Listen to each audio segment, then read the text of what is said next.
Democratic lawmakers are introducing a bill to counter changes made by the Pentagon and its count of troops killed or injured in the war with Iran. The federal government's ledger accounting for the dead and wounded is in a public system called the Defense Casualty Analysis System. This bill would prevent the Pentagon from splitting wartime casualty counts into separate categories. The effort is being led by Senator Tammy Duckworth. She sat down with our Stephanie Ramos to discuss this bill.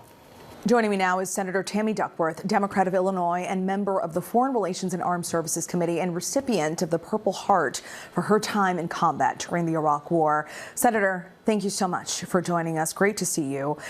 You're proposing this after the Pentagon's database lowered the number of U.S. troops killed in the war with Iran. And according to the Pentagon, what was known as Operation Epic Fury ended in May, so they reduced the number of troops killed from 18 to 14. And then the 4 soldiers, as you know, who died in Jordan and Iraq were put in a new overseas operations category. Share with us why these categories matter.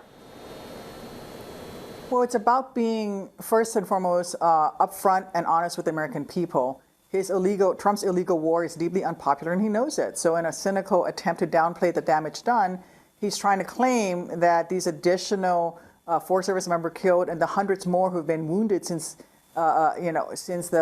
his declaration were not related to the Iran war. Well, we know that they're related to the Iran war. The American people know that's a lie. And so I refuse to let him try to hide the true cost of war. Also, there is different statuses for how our service members are treated for their wounds and compensated if they are wounded or killed in a combat operation as opposed to a non-combat injury or death. And so this will affect the family members of those who were killed in action, and this will also affect the pensions that some of these troops who were wounded will receive when they become veterans. And so this is, more than cynical. It's just abhorrent what he's doing to our men and women who wear the uniform of this great nation.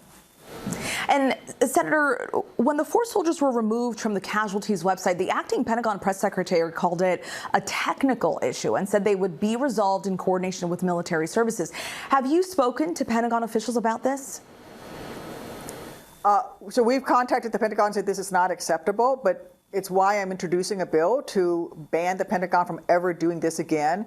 The Trump administration has broken so many norms of acceptable behavior. We would never have had to introduce legislation like this under any previous president because it just simply would not be done. You would not recategorize people the way that they're doing. But if we need to pass legislation, then we're going to introduce it so that they can never do this again. So the American people can truly know what the cost of combat operations that we're engaging in it really is.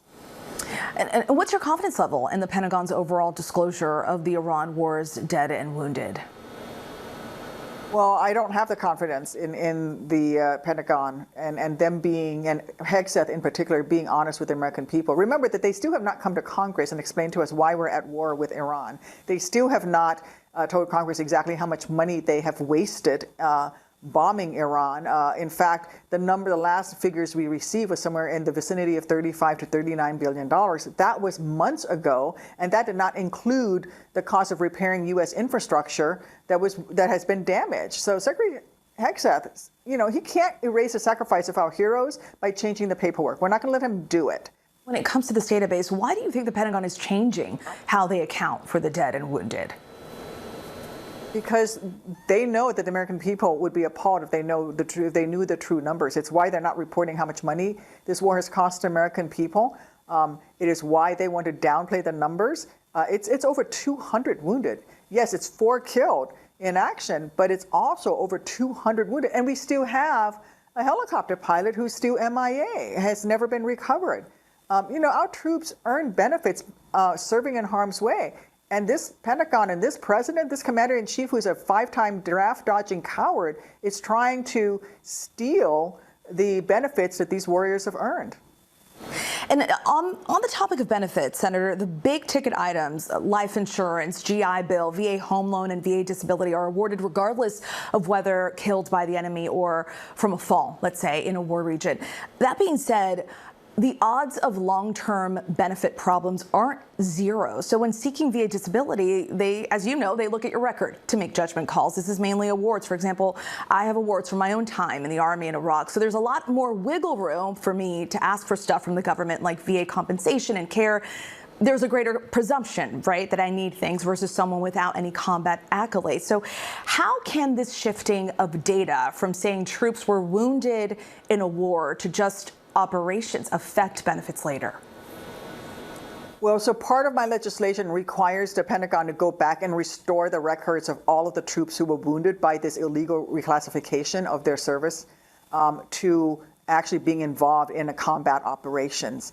And you're right, there are a lot of benefits that are awarded not based on whether or not you're engaged in combat operations, but then there are some that are. So, you know, combat, so your pay, your pension, for example, you can get a different amount, a higher amount, if your compensation is based and your wounding is based on combat action. There's also a lot of state benefits. My home state of Illinois, for example, has 4-year full ride scholarships to some of our universities that are awarded county by county, and the priority is given to the child of someone who was killed in a combat action over someone who was, you know, simply injured on the job. And I do want to note that no other war has been parsed by phases like this before. I'm curious, does your bill have any support from Republicans? Have you spoken with any willing to vote for it?